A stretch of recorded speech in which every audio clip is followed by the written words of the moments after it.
나는 1920년에 태어났습니다. 올해로 105살이 되었지요. 이 긴 세월을 지나오며 수많은 얼굴을 만났고 또 그보다 더 많은 이별을 겪었습니다. 그런데도 아직까지 또렷이 기억나는 감정이 하나 있습니다. 사람들이 북적이던 자리를 빠져나와 홀로 집으로 돌아오던 그 밤의 공허함입니다. 혹시 여러분도 그런 적이 있습니까? 휴대폰이 하루 종일 잠잠하면 괜히 불안해지고 주말에 약속이 하나도 없으면 세상에서 나만 뒤처진 것 같은 조급함이 밀려오는 순간 말입니다. 저 역시 그랬습니다. 교수로 재직하던 시절 강의실에는 늘 학생들이 가득했고 학회와 모임이 끊이지 않았습니다. 겉으로 보면 저는 외롭지 않은 사람이었습니다. 그러나 소란이 끝나고 집문을 닫는 순간 가슴 한구석이 텅 빈 듯한 느낌이 찾아오곤 했습니다. 그때 저는 깨닫지 못했습니다. 그 공허함이 실패의 증거가 아니라 제 영혼이 비로소 조용해질 시간을 요구하는 신호였다는 사실을 말입니다. 젊은 시절 우리는 배웠습니다. 친구가 많아야 성공한 인생이라고, 주말마다 약속이 가득해야 잘 사는 사람이라고. 그래서 내키지 않는 술자리에 앉아 억지 웃음을 지었고 별로 궁금하지도 않은 안부를 묻느라 귀한 시간을 흘려보냈습니다. 저는 학문적 토론이라는 이름 아래 수많은 모임을 가졌지만 그중 절반은 제 내면을 풍요롭게 하기보다는 소음을 더했을 뿐이었습니다. 그러나 40을 넘기고 50을 지나면서 사람은 묻게 됩니다. 왜 나는 사람들 속에 있는데 더 외로운가? 그 질문은 약함의 증거가 아닙니다. 그것은 성장의 증거입니다. 나는 전쟁을 겪었습니다. 해방을 겪었고 가난을 견뎠으며 산업화의 소용돌이도 지나왔습니다. 그 격동의 시대에 사람들은 무리를 지어야만 살 수 있다고 믿었습니다. 실제로도 그랬습니다. 혼자서는 버티기 힘든 세월이었지요. 그러나 생존의 논리가 곧 삶의 진리가 되지는 않습니다. 자연을 보십시오. 들판의 양떼는 늘 모여다닙니다. 서로 사랑해서가 아니라 두렵기 때문입니다. 한 마리가 움직이면 이유도 모른 채 따라갑니다. 그러나 독수리는 다릅니다. 전기줄 위에 빼곡히 앉은 참새들 사이에서 소란을 피우지 않습니다. 홀로 하늘을 가르며 고요 속에서 가장 높이 오릅니다. 저는 이른이 넘어 친구들이 하나둘 세상을 떠나는 것을 보았습니다. 연락이 뜸해지고 명절에도 전화벨이 울리지 않는 날이 늘어났습니다. 처음에는 서운했습니다. 이제 나는 잊힌 존재인가 하고 말이지요. 그러나 90을 넘긴 어느 날 문득 깨달았습니다. 사람의 수가 줄어든 것이 아니라 소음이 줄어든 것이었다는 것을.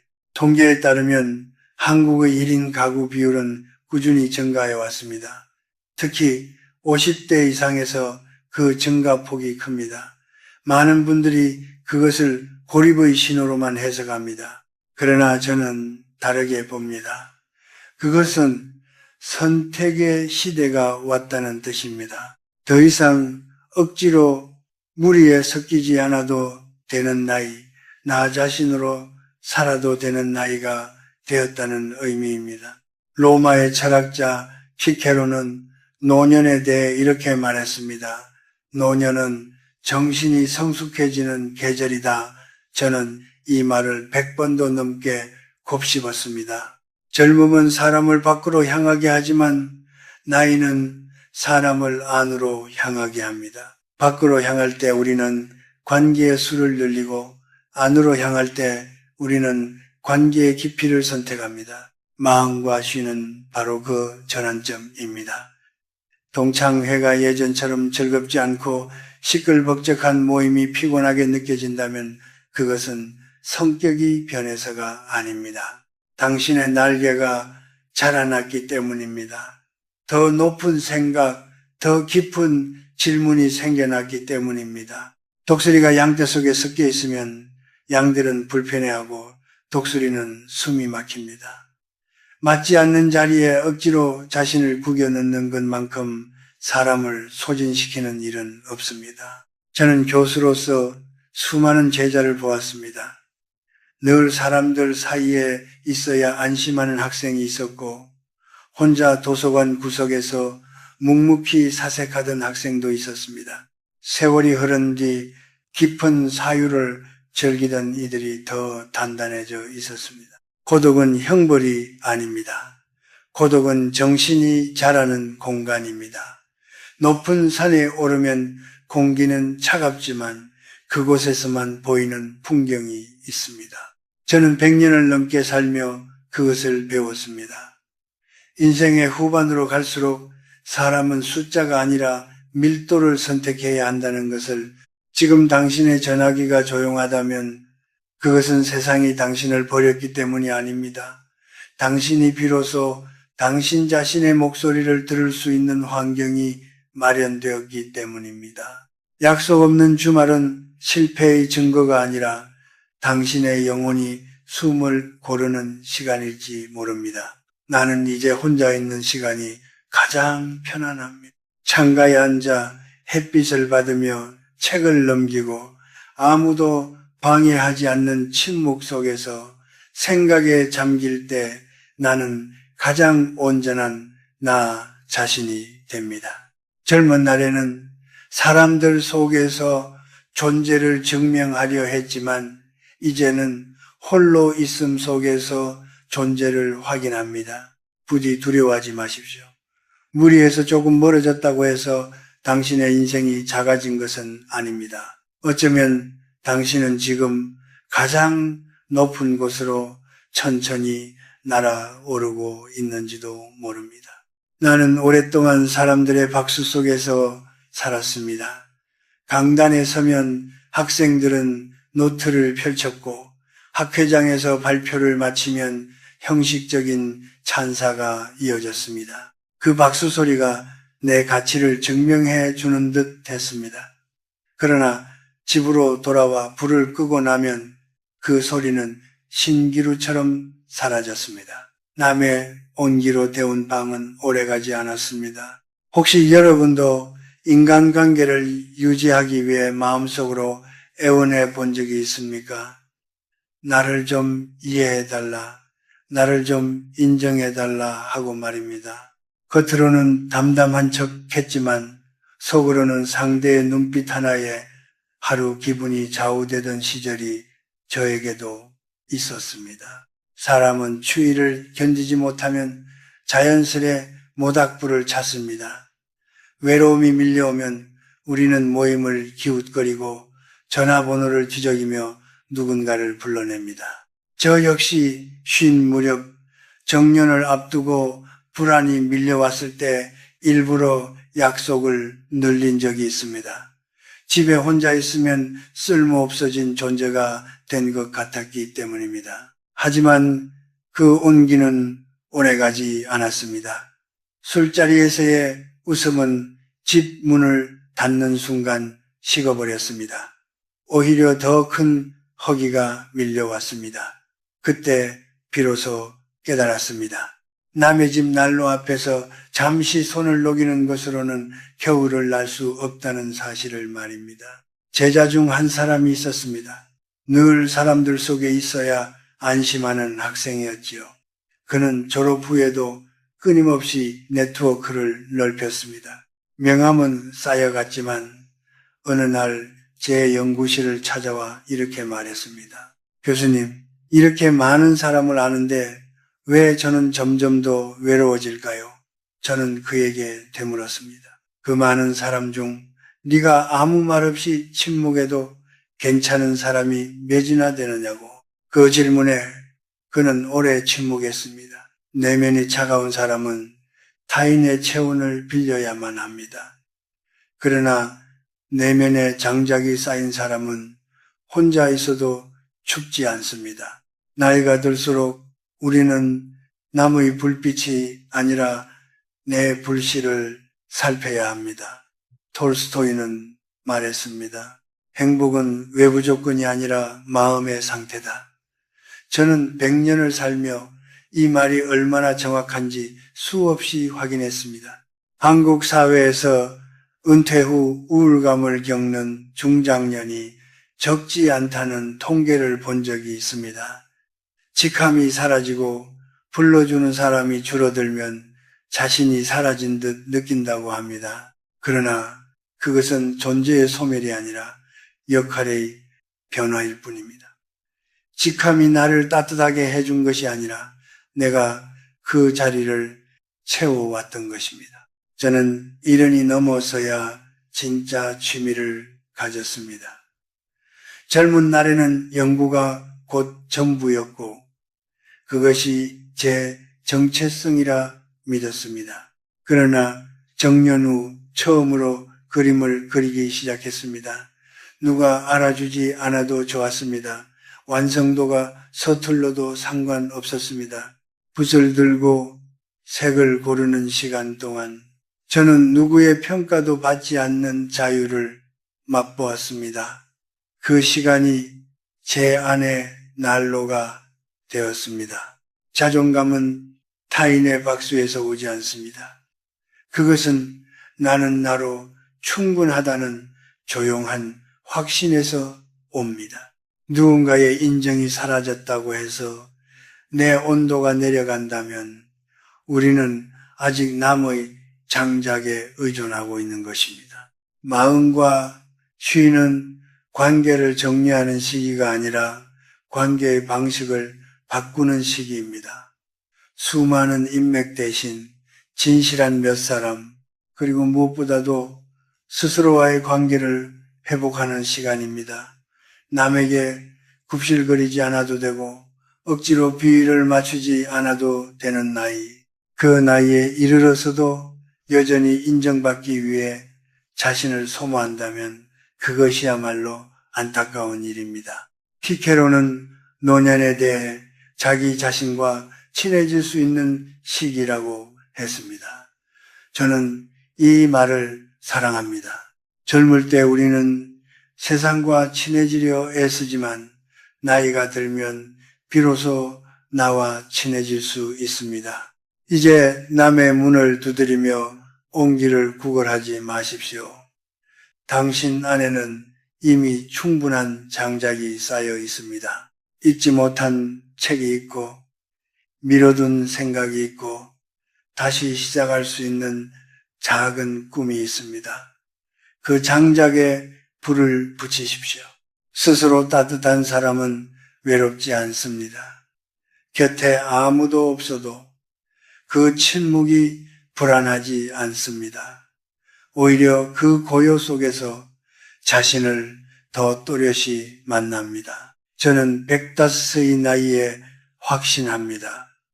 인생 후반의 품격은 관계의 숫자가 아니라 내면의 온도에서 결정됩니다. 당신의 온도를 남에게 맡기지 마십시오. 당신은 이미 스스로를 데울 수 있는 사람입니다. 나는 한때 행복을 조건이라 믿었습니다. 연구비가 더 확보되면, 아이들이 더 잘되면, 집이 조금 더 넓어지면 그때는 마음이 편안해질 것이라고 생각했습니다. 그러나 100년을 넘게 살아보니 알겠습니다. 조건은 늘 변하고 조건 위에 세운 행복은 모래성처럼 쉽게 무너진다는 것을 말입니다. 여러분도 아마 이런 생각을 해보셨을 겁니다. 조금만 더 벌면 괜찮아질 텐데, 자식이 자리 잡으면 그때는 웃을 수 있겠지. 그러나 그 조금만 더는 좀처럼 끝이 없습니다.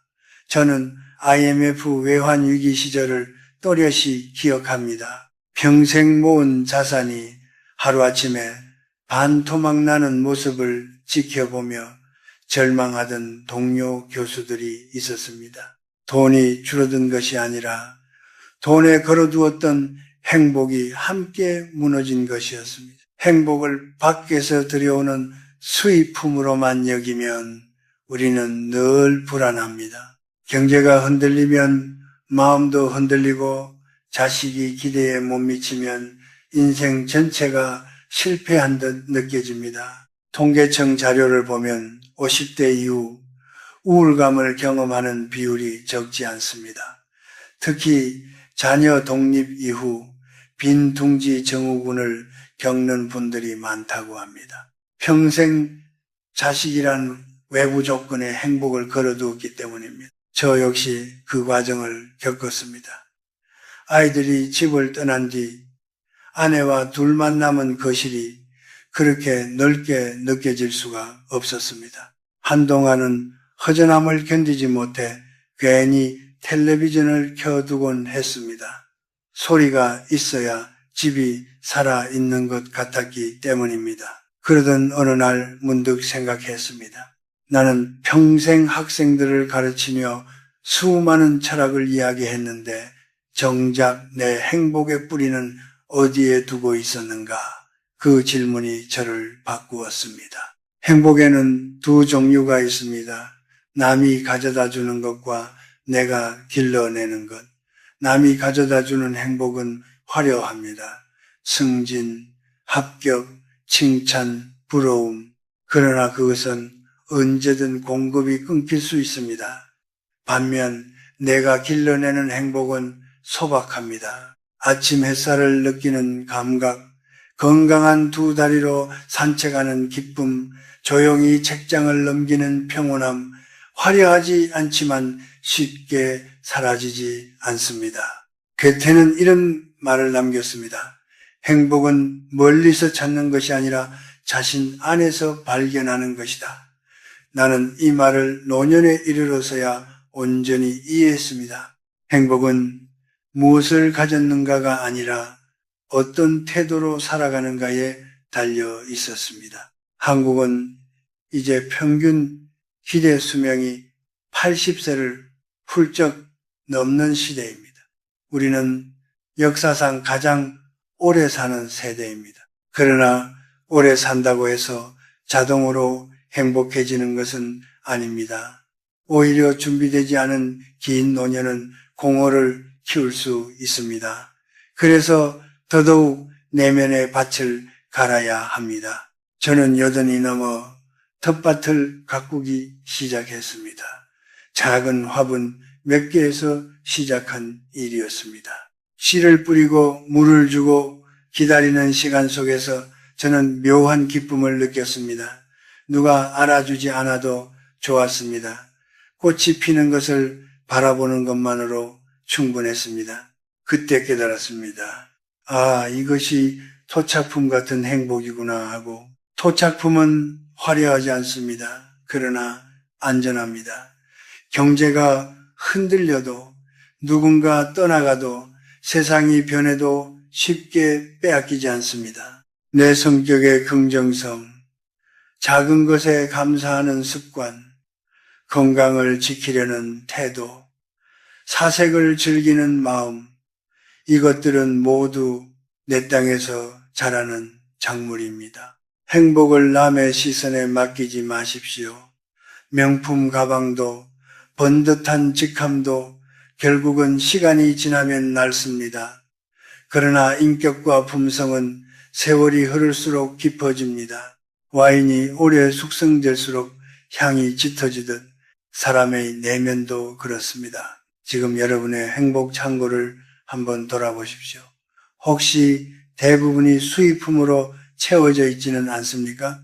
누군가의 인정, 누군가의 성공, 누군가의 사랑에 지나치게 의존하고 있지는 않습니까?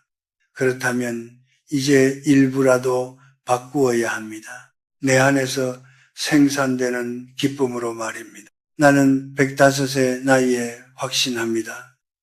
나이가 들수록 행복은 밖이 아니라 안에서 재배해야 합니다. 그래야만 세상이 흔들릴 때도 마음이 무너지지 않습니다. 당신이라는 땅은 생각보다 비옥합니다. 아직 갈지 않은 밭이 남아 있습니다. 오늘부터라도 작은 씨앗 하나를 심어 보십시오. 그것이 당신 인생 후반을 지탱할 진짜 행복이 될 것입니다. 나는 인생을 오래 살았지만 끝내 바꿀 수 없었던 것들이 있었습니다. 젊은 시절에는 믿었습니다. 노력하면 무엇이든 손에 넣을 수 있다고, 꿈꾸면 이루어진다고. 그러나 전쟁을 겪고 사랑하는 이를 먼저 떠나보내고 시대의 거센 물결에 휩쓸리면서 깨달았습니다. 인간의 힘에는 분명한 경계가 있다는 것을 마흔과 쉰을 지나면서 여러분도 느끼셨을 겁니다. 아무리 애써도 자식은 내 뜻대로 자라지 않고, 배우자는 내 기대와 다르고, 직장은 노력만으로 해결되지 않는 벽을 세웁니다. 그럴 때 우리는 분노합니다. 왜 하필 나인가 하고 말이죠. 저 역시 그 질문을 수없이 던졌습니다. 해방 직후 대학 강단에 서기까지 저는 참으로 많은 좌절을 겪었습니다. 능력보다 배경이 앞서던 시절이었고, 노력보다 운이 크게 작용하던 시대였습니다. 한 번은 제가 오랫동안 준비한 자리를 다른 이가 차지한 적이 있습니다. 그날 밤 저는 분을 이기지 못해 잠을 이루지 못했습니다. 그러나 시간이 흐른 뒤 돌아보니 그 자리를 얻지 못한 덕분에 다른 길이 열렸습니다. 그 길에서 저는 더 오래, 더 깊이 학생들을 만날 수 있었습니다. 그때 알았습니다. 인생은 내가 설계한 대로만 흘러가지 않지만 그렇다고 해서 전부가 실패는 아니라는 것을. 인생은 카드 게임과도 같습니다. 운명은 패를 나누어 줍니다. 어떤 이는 좋은 패를 받고 어떤 이는 불리한 패를 받습니다. 불공평해 보입니다. 그러나 이미 손에 들어온 카드를 탓하며 시간을 보내면 게임은 더 불리해집니다. 중요한 것은 왜 이런 패를 받았는가가 아니라 이 패로 무엇을 할 것인가입니다. 노년에 대해 한 작가는 이렇게 말했습니다. 지혜란 바꿀 수 없는 것을 인정하는 데서 시작된다. 나는 이 문장을 평생 마음에 새기고 살았습니다. 체념은 패배가 아닙니다. 그것은 현실을 직시하는 용기입니다. 많은 분들이 체념을 포기와 혼동합니다. 그러나 진정한 체념은 내려놓음입니다. 이미 엎질러진 물을 붙잡으려 애쓰지 않는 것, 지나간 선택을 무한히 후회하지 않는 것, 그때 내가 다른 길을 택했더라면 이라는 가정을 멈추는 것. 나는 아내를 먼저 떠나보냈습니다. 100년 가까이 함께할 줄 알았던 사람이 어느 날 먼저 길을 떠났습니다. 그 상실 앞에서 저는 무너졌습니다. 왜 더 잘해주지 못했는지, 왜 더 오래 함께하지 못했는지 스스로를 책망했습니다. 그러나 아무리 후회해도 시간은 돌아오지 않았습니다. 그때 나는 비로소 받아들였습니다. 인간은 모든 것을 통제할 수 없다는 사실을, 사랑도, 생명도, 운명도 완전히 붙잡을 수 없다는 것을 받아들이는 순간 눈물은 멈추지 않았지만 마음의 저항은 줄어들었습니다. 고통이 사라진 것은 아니지만 고통과 싸우는 소문은 멈추었습니다. 강물은 바위를 만나면 부스려들지 않습니다. 돌아갑니다. 그래서 결국 바다에 닿습니다. 사람도 마찬가지입니다. 끝까지 싸워야 할 것이 있고 물러서야 할 것이 있습니다. 지혜는 그 구분을 아는 데 있습니다. 마흔과 쉰은 인생의 중턱입니다. 아직 늦지 않았지만 이미 많은 것이 결정된 시기이기도 합니다.